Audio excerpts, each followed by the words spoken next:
In 1620, while the Mayflower was in Provincetown, 18 of its men sailed in a small shallop, searching for a place to live. They came to present-day Eastham, where they were met by a group of Nauset. After a brief but violent encounter, the English left towards today's Plymouth. In 2020, we remember this first encounter. We explore its meanings for today and tomorrow. My name is Joanna Holleck, and I'm the coordinator for the Sunset Series. I am here again with Alyssa Harris, a member of the Mashpee Wampanoag tribe and a recent graduate of Mashpee High School. Welcome, Elissa. Thanks.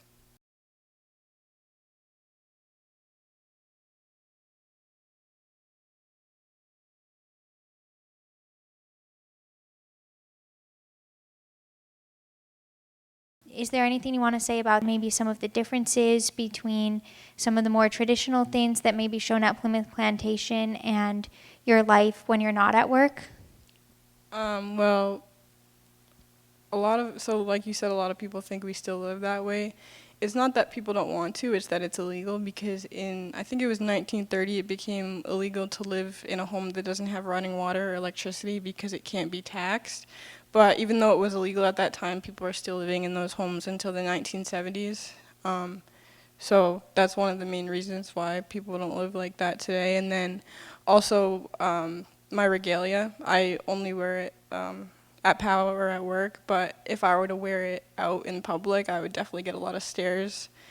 Maybe good, maybe bad, but it's just a lot of attention.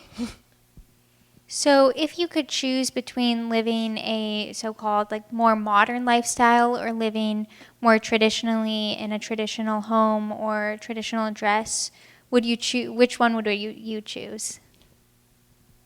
I would rather live traditionally as long as I still have social media, just because our homes are aerodynamic. They can withstand a Category 5 hurricane. They can get up to 85 degrees in the dead of winter, but they can also get 10 degrees cooler than outside. And also winter homes, they could be up to the size of a football field. Everybody had a boat, which was up to 150 feet long. And like I said, we only worked a couple hours a day. And another thing I really like is that you're not forced to grow up at a certain age. You grow up whenever you want to. So if somebody's 35 and they're not ready to be an adult, it's okay. Whereas I'm expected to grow up soon, which I don't know if I'm fully prepared for that, you know. So what are some of the significant things about a Wampanoag childhood that may be different or similar? You said that if people don't want to grow up at a certain age, they don't necessarily have to. So what does that growing up look like in a traditional Wampanoag community? So school did not exist. School was actually, it was kind of like hidden in a child's life. They didn't really realize that it was school, so they learned by playing games or by helping their family. So for example, they had like toy boats that they would have to make themselves, and then they would have dolls that they would have to make themselves, so they could play with them, but since they had to make it for themselves, it taught them how to make boats and clothing, just smaller versions. Or there's a corn wash tower, which would be in the garden where kids could play on like it's a jungle gym, but they would also throw rocks at the animals, so it would help keep the animals out of the garden. And I understand that you are now going to college soon, and you said you're kind of growing up, but not necessarily ready for that. So as you move into these next stages of your life, how are you hoping to continue to keep your Wampanoag identity alive as you move out to college, or do you want to keep working at Plymouth Plantation, things like that? Well, I'll continue to speak the language, and I'll probably, like when I'm in college, I'll probably continue weaving and doing traditional art. And I do still want to work at Plymouth Plantation.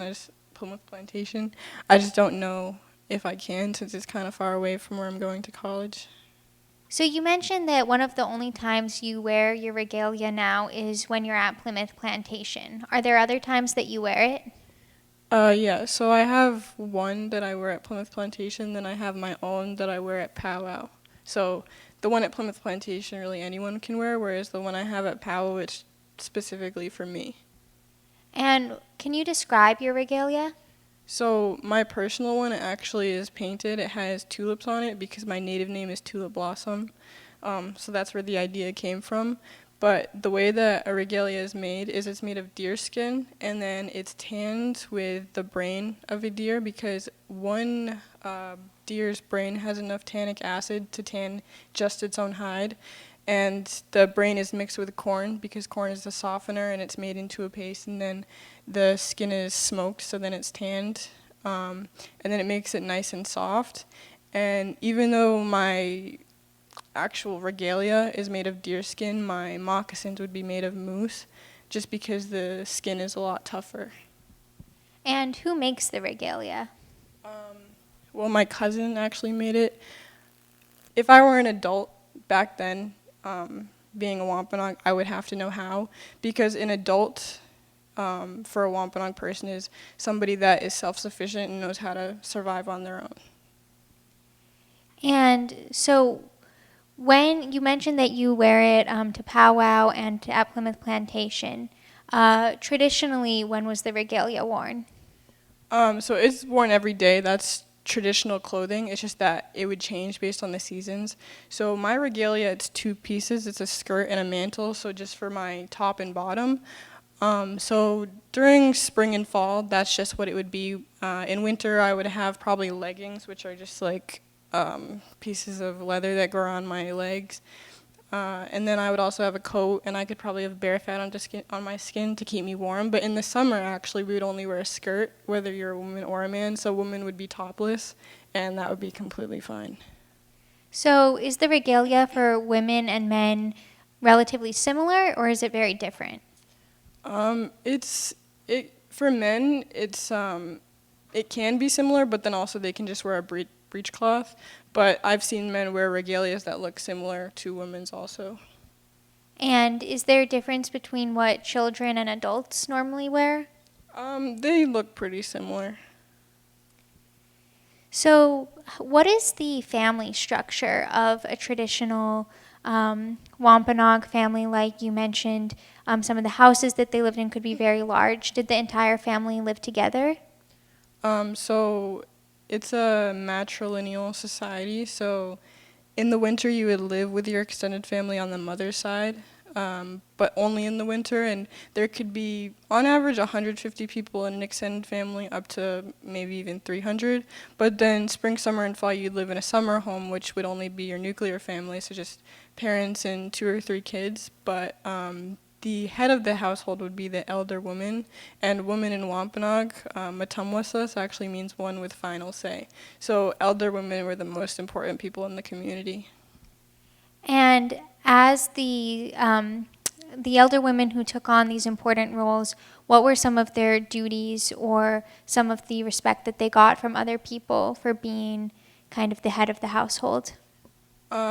Well, it's usually women in general that would be chiefs. Elder women, they didn't have to do much because they already kind of put a lot of effort when they were younger. So when they're elders, because they work so hard when they were adults, they get respect. So say if you kill an animal that can't be eaten, like a wolf, say it's accidentally caught in a trap, most likely it would be given to an elder woman. Well, thank you again, Elissa, for being with us here today and for joining us on the Sunset series. It's great to have you here. Thank you. My name is Joanna Holleck, and I'm the coordinator for the Sunset series with Eastham 400. I'd like to give you a brief update on our plans for the rest of the summer regarding the Sunset series. Each Sunday, a presenter will read an excerpt from Ian Saxon's book, The Story of the First Encounter at Nauset, and some of the other episodes for the week will reflect on themes that correlate to the topics that Ian discussed in that chapter of his book. Other episodes will continue to focus on current events, important dates in history, and meanings for today. If you're interested in finding a specific episode or a series of episodes that are related thematically, you can now do so on both our website and our YouTube channel. To find these thematic groupings on our website, you can go to the Sunset Series page on eastham400.org, and then scroll down until you see a list of all of our thematic groupings, and click on the name of the topic that you would like to look at. You can also find these same groupings on our YouTube page if you go to our channel page on YouTube, Eastham 400, and then click the playlist tab. Thank you.